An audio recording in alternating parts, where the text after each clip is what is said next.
Hey, 18 Summers Tribe, good to see you guys again. I'm very excited today for our candid conversation because this gentleman has played a huge role in our life. He takes a realm of alternative education to a new level and really did change things, not only for my own understanding of myself, but our children. And Jamie and I are huge fans, and he's become a friend. His name is Mr. Dave Rendall. Dave, welcome to the show. Hey, Dave. Happy to be here. Yep. And he is a best-selling author of the book, The Freak Factor and The Freak Factor for Kids, which we're going to get into. Top speaker, consultant, and really has made a dent in the strategy that he's designed called The Freak Factor. And we thought it'd be important to have you on today, Dave, because as you know, we've all been brought home, family life, work life, and we can either use this time of a struggle or see the golden thread, see the silver linings. And we think right now what you teach with the Freak Factor could be huge for parents to learn a lot about their children and themselves. Yeah, absolutely. I'll just share a quick story. I mean, if I can, another entrepreneur that you guys might know. We were on the phone like a couple weeks ago after this first started happening. We were talking about something else, and he goes, man, my son is killing it in online school at home. He goes, he's loving it. He was struggling with school and he was frustrated and he didn't really like it. And then they sent everybody home and told him to do their work at home and put him on the computer, and he's crushing it. He goes, doesn't your daughter do some kind of online school?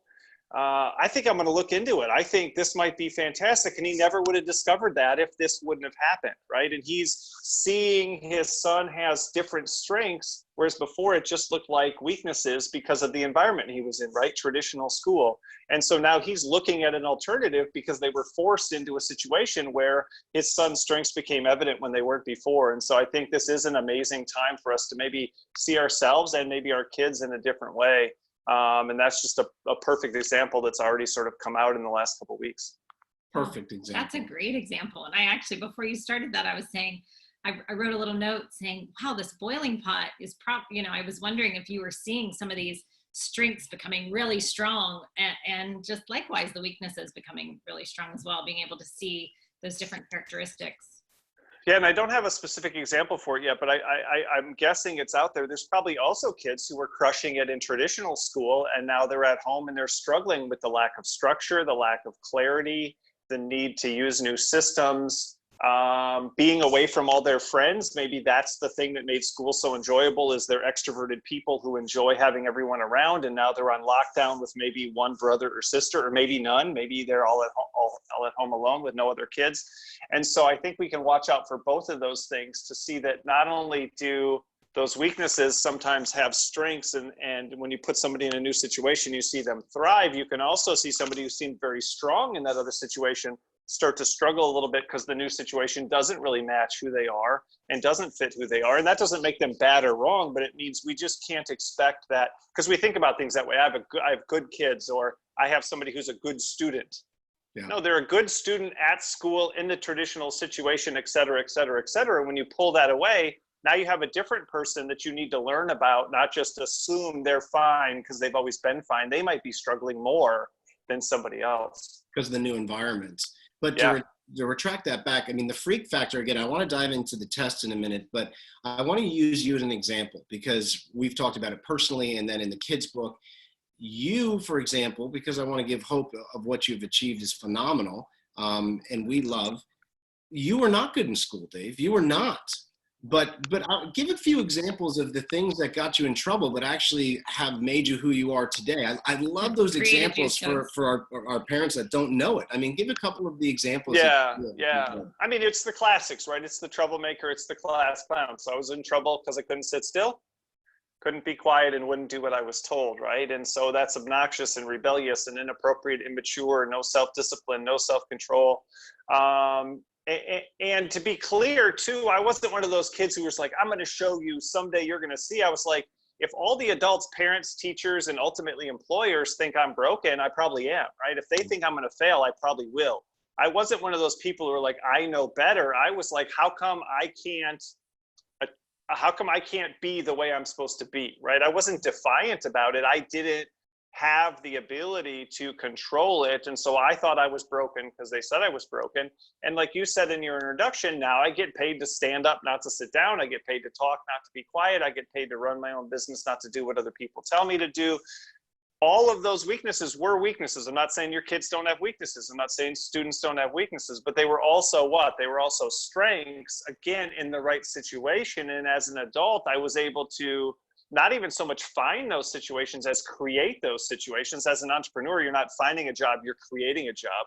Yeah. And when I found those situations, I was like, oh, hey, wait a second. Not only am I not like damaged and worthless, but I have huge potential that I didn't even know about either, because these things that everybody thought were wrong about me are right. I mean, another quick example too is, being hyperactive. We call that ADHD. We give kids medicine. It's supposedly, almost a pandemic like this virus, oh man, the cases keep rising and we've got to do something about this. And now as an adult, I do Ironman triathlons and people go, wow, that's amazing that you can, go 2.4 miles of swimming and 112 miles of biking and 26.2 miles of running. That's a really high level of activity. It's like, yeah, I've always been like that. They used to say, you're hyperactive, you need medicine. Now people go, wow, you're awesome. That's inspiring. Yeah. You're like, but I'm the same person. Those are the same characteristics. We're beating these kids down, sometimes not physically, but with medicine, mentally, psychologically, emotionally, telling them that that's terrible. And then meanwhile, we complain that people don't go outside enough and they're not active enough.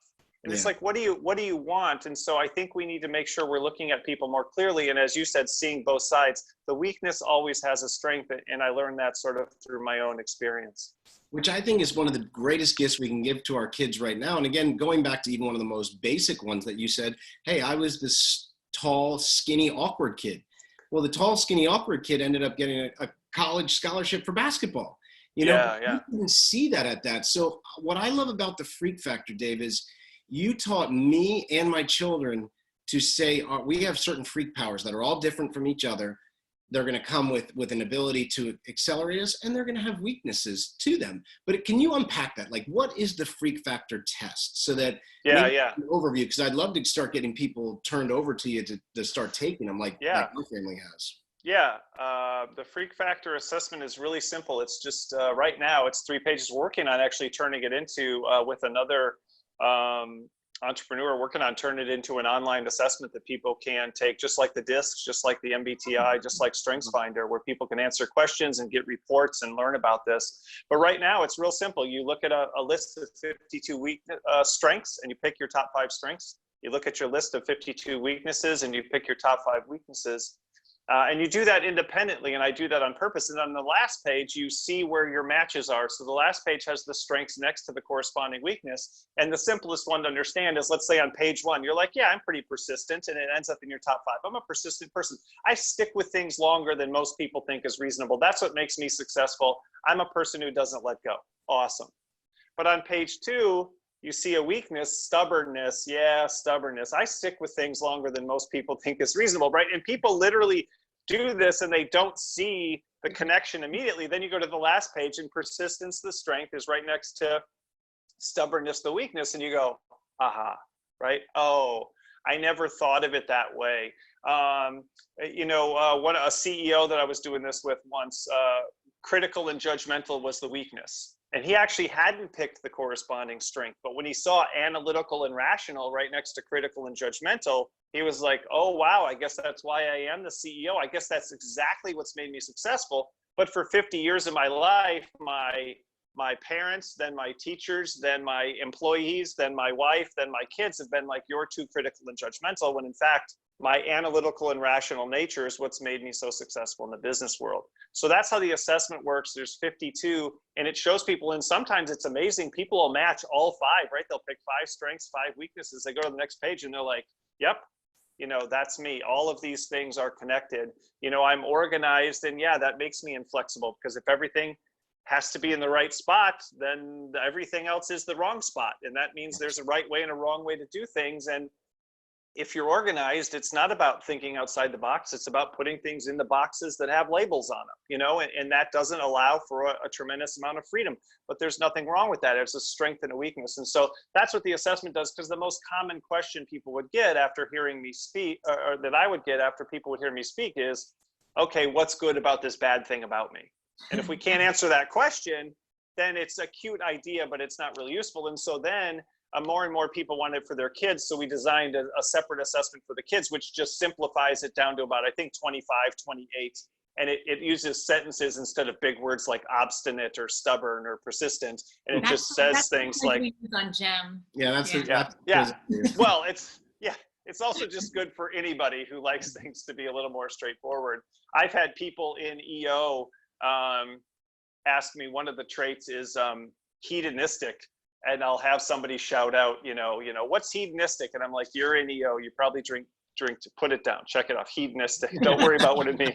Just check it off. That's so true.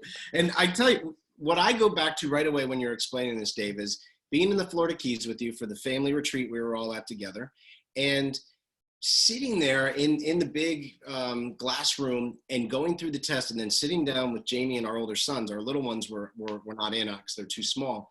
But learning like, oh my gosh, I've been focusing on that weakness instead of the strength side on my children, where I promised I wouldn't be that guy, because I had that same misunderstanding, ADD, talk too much, all the things that are, takes crazy risks, steps out of line, whatever it is. And I'm like, I've been focusing on that weakness side without any acknowledgement of the strength. And what I found is I was doing it to my kids. I was also doing it to myself. And like even this morning, I have a big investor presentation, and there was a simple thing of like translating Google from PowerPoint to Google Slides, something that I stink at. I'm terrible at these details. And I literally have taught myself to remind myself, that's not my freak factor. That I'm, you know what? I can turn to Jen, who's on my team, and say, Jen, could you help me with this? Done in 15 minutes. Where I would have suffered, I would have beaten myself up. So my goal from the freak factor, so and we'll go deeper into the results you've gotten us, was, hey, accept yourself a little bit with a little more kindness, and please don't be putting the magnifying glass on your kids' weaknesses. Please put it on both sides and see how they work together. And that was my big breakthrough of the weekend in the Florida Keys with you. Well, I think you said the right word there. I mean, the step 2 in the freak factor process is acceptance. And I think most of what we're taught about self-improvement, to your point, we want to get better. Helping our kids improve, we want to help them get better. The most common thing that we're taught is find what's wrong and fix it, right? Find the gap, find what's missing, find what needs to be improved. And that just seems like the obvious path. And so when you see something that's wrong, the obvious response is, let's fix it, let's change it. We think, we need to straighten people up and straighten people out. And so I think that word acceptance is really crucial, that our job as parents isn't to fix or change or redesign our kids. It's to understand how they've already been designed, to identify how they work, to define what those strengths are. And I actually learned that working with people with disabilities. My first job was working with people with developmental disabilities, and with things like a developmental disability, you don't fix it. Wow. And my job was to help that person get a job, but there was no hope of, well, if we could just teach them to fill in the blank, then they would be able to. The only 2 questions were, what do they like? What are they good at? There it and is. How can I turn that into employment? But then when I left that environment, I was like, I think that's kind of true for the rest of us too. And I think that's the big mistake we make. We talk about things like, metamorphosis and, caterpillars turn into butterflies. They do, but they always turn into butterflies. They never turn into cows. They never turn into dragons.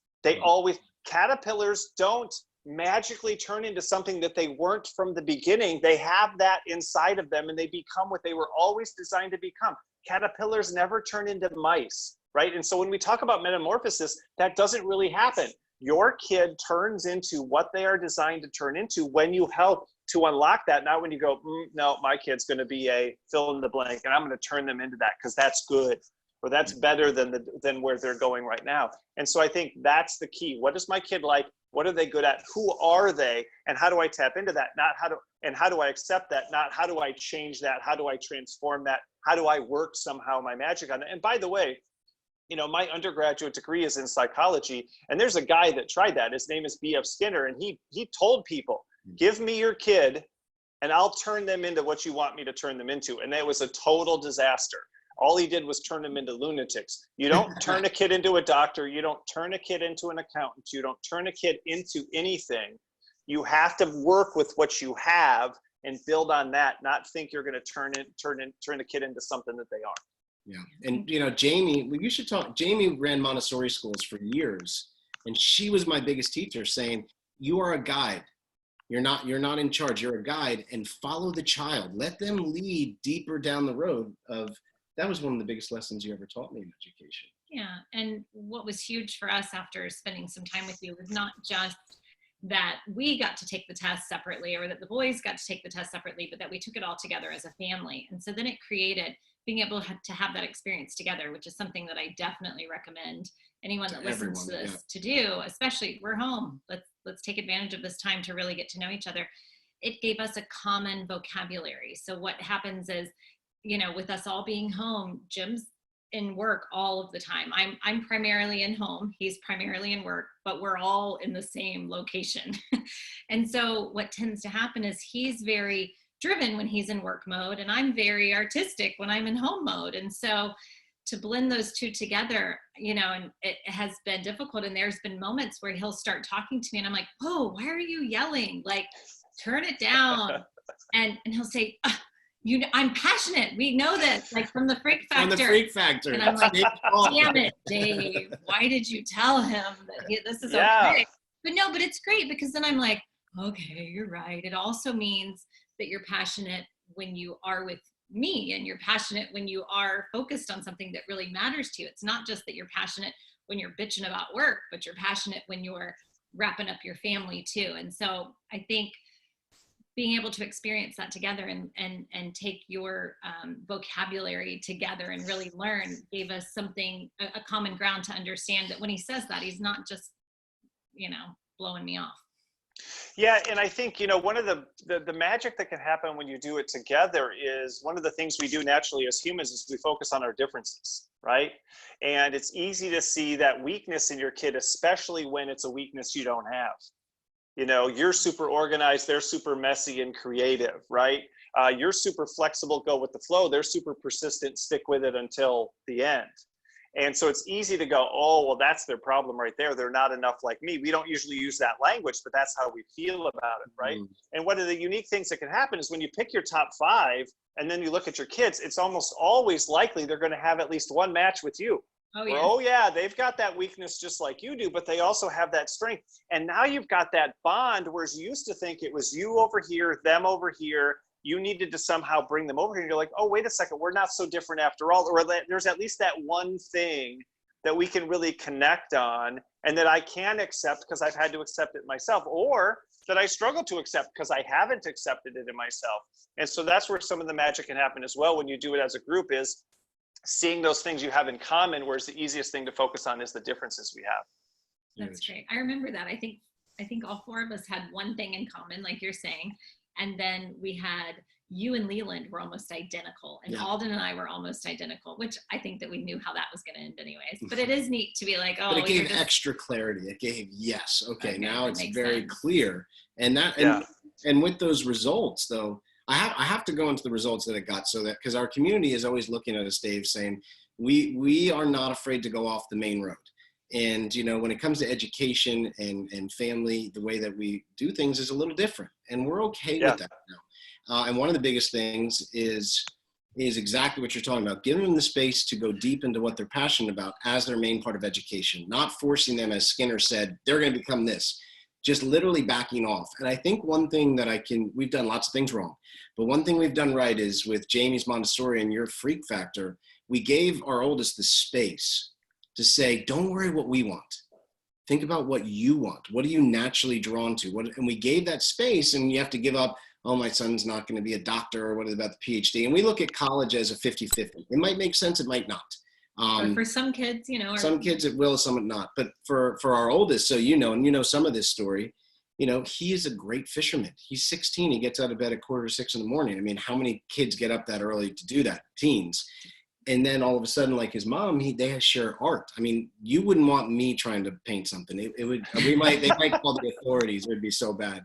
But Alden is now in the Florida Keys, like where we met you, doing a fishing internship with a young mutual friend of ours who's killing it in the charter fishing business and is a professional fisherman, making great money doing what he loves. And then the sneaker art. And I wanted to show you this on the interview because the sneaker art, again, I put out, we read up our updates on our education, and it got a lot of comments, like talking to my son about money and letting him go into what he likes. And the sneaker art, you were one of the first people who said, hey, I love this. I want stuff for stage time, make it freak factor with pink goldfish and Tyrannosaurus Rex and the word freak. So as I get to show everyone, it's going to come up backwards, is your shoes. And we have both. Hold on, the other one he's still working. We're still working on them. They'll be getting sent up to you. Oh, I love it. I love it. This is my favorite part. We were just adding this last night. It's upside down. There too. But so I love it. So they're in process, but Yes. they're And Dave is tall with big feet, so we had to find the right sizes that fit.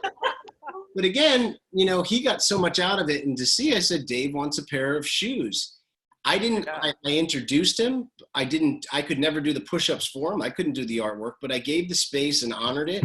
And then all of a sudden, friends like you stepped in and said, wow, I want a pair of those. I want a pair of those. So he's giving a service of his artwork, getting paid for it, and he loves it. And he's feeling validated, I think, too. When somebody that's that age, we naturally have all of these experiences inside of us, right? And then now with what's happening in the world, I'm so grateful that he has a couple of projects to work on, because I can only imagine being the type of person he is, being artistic and such as that it could be really challenging if he didn't have something to be working toward.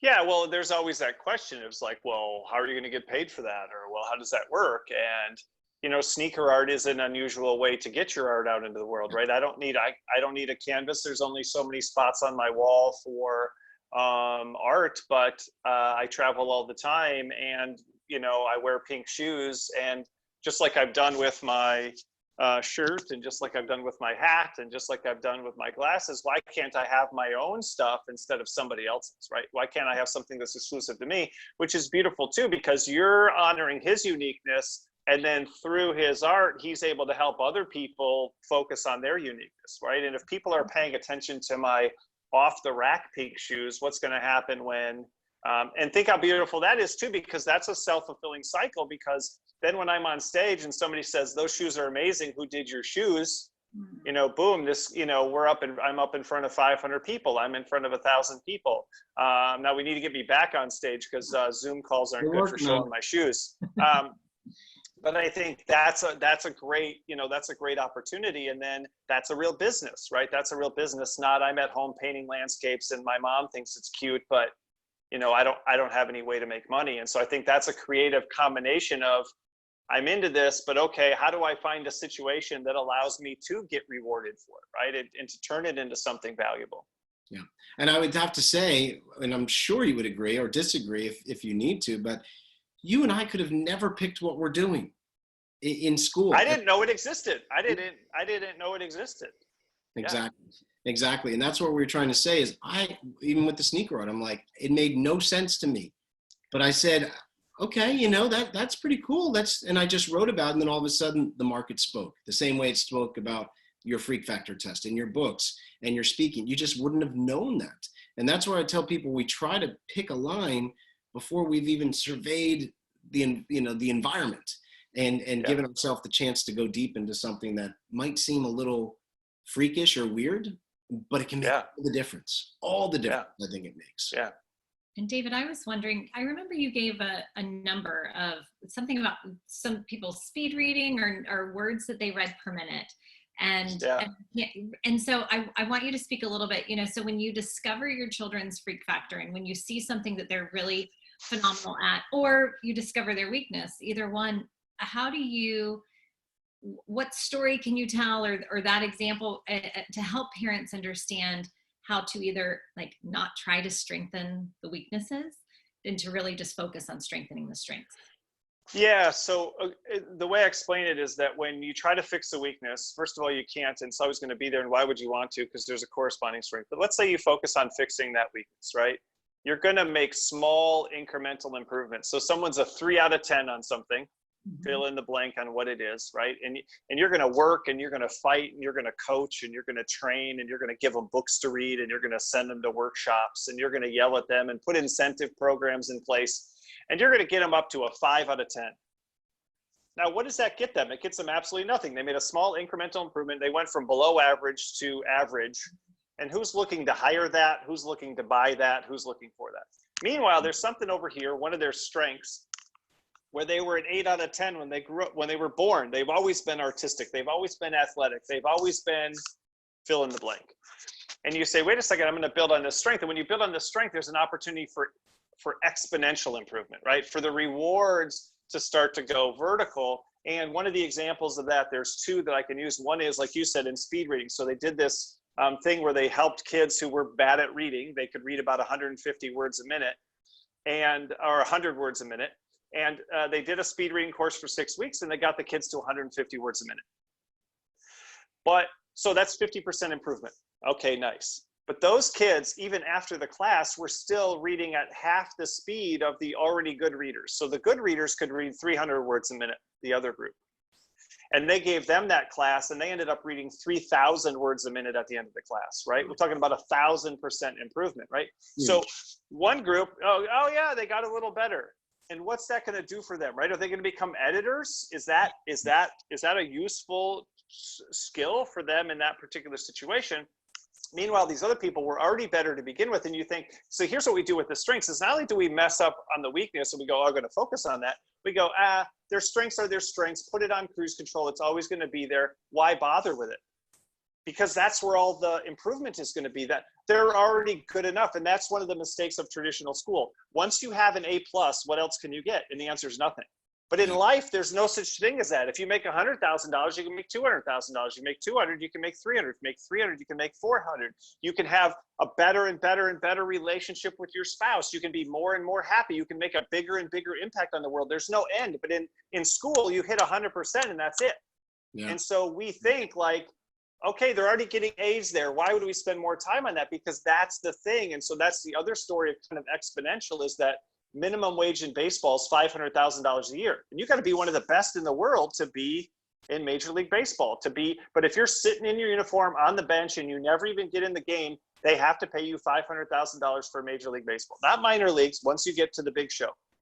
And you have to be one of the best in the whole world. I mean, people come from the Dominican Republic, they come from Japan, they come from Venezuela. This isn't just the best in the US. So you're the best in the whole world, you get $500,000. But the highest paid player in baseball last year got $30 million, right? 60 times. And he's not 60 times better.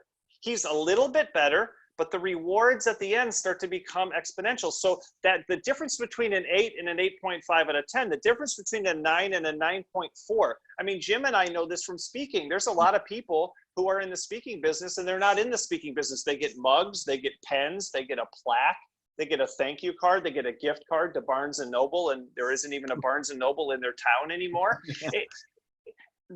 When you're a 4 out of 10 on speaking, if you're a 6 out of 10 on speaking, and even as Jim knows, the difference between at the very end, you know, there's people who get $100,000 for an hour of their time on stage. And then there's another people who do an 8-hour training program and somebody gives them $250. Yeah. The other person isn't 400,000 times better than them. Mm-hmm. That's just not reality, right? It's that one person had that strength to begin with. They didn't just want to be a speaker because speaking seemed cool. They didn't want to be a speaker because it seemed like a good business. They've always been a communicator. They've always had something to say. They've always had that passion. That passion comes out. And they said, wait a second, what if I took that thing I've always been somewhat good at and I got better? I saw somebody post something the other day that kind of made me a little upset. They're like, you know, you can't be good at something until you've been bad at it.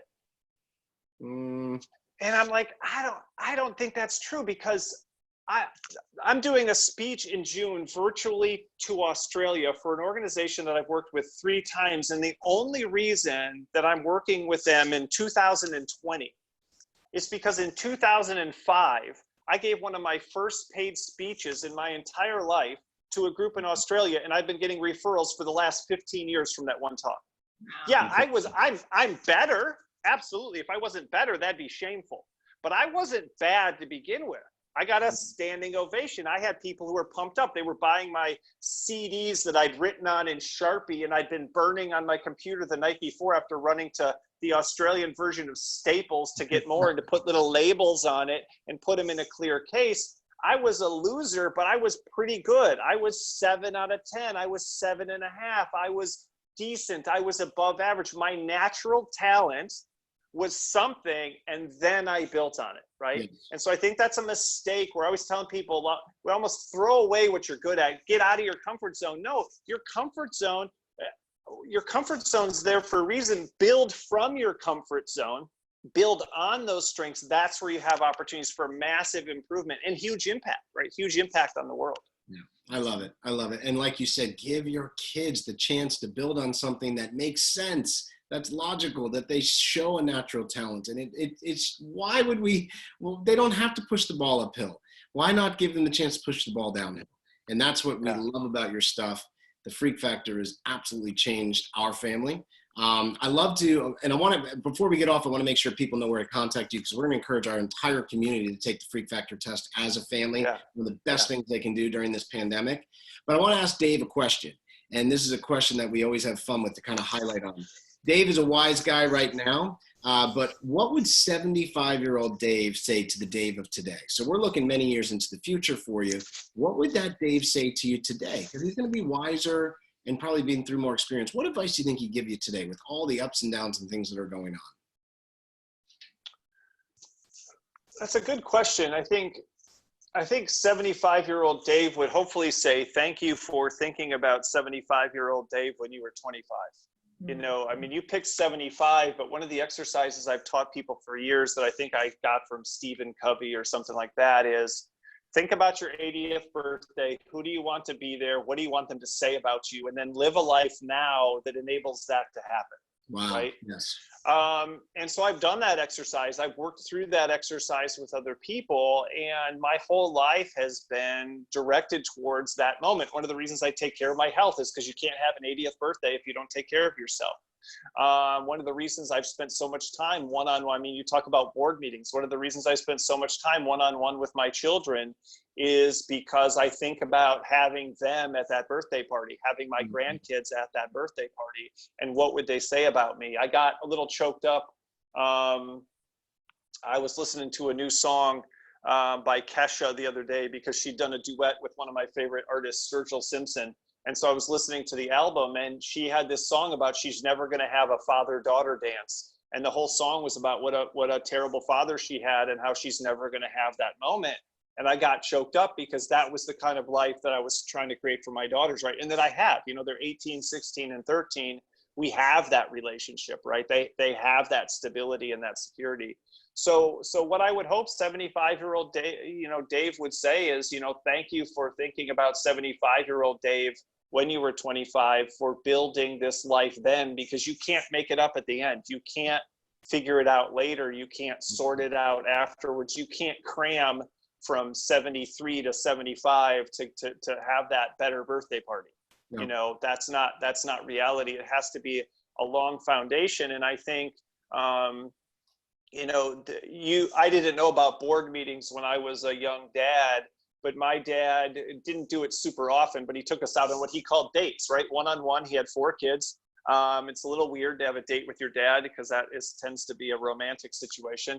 But we just do something one-on-one because he knew you don't get a lot of individual attention when there's 4 kids in the family. Exactly. And so I just took that when I was a parent, but I ramped it up, and one-on-one for an hour each week with my girls. Even when I was traveling, it was a question of when are we going to do it, not if we're going to do it.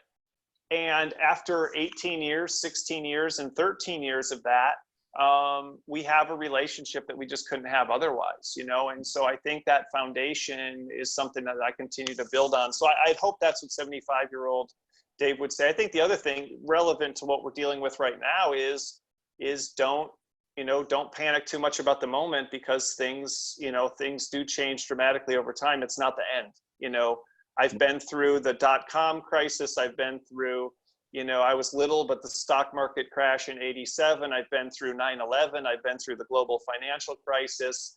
This isn't the end. You're going to be here for the other side of it. Your family, your friends, your kids are going to be here on the other side of it. And then what are you going to do, right? So don't panic in the moment. Take that long view, because, you know, that's life. Life isn't about April of 2020. Life is about a much longer period of time. And I think if we have that longer term view, it changes the way we live our lives in the moment.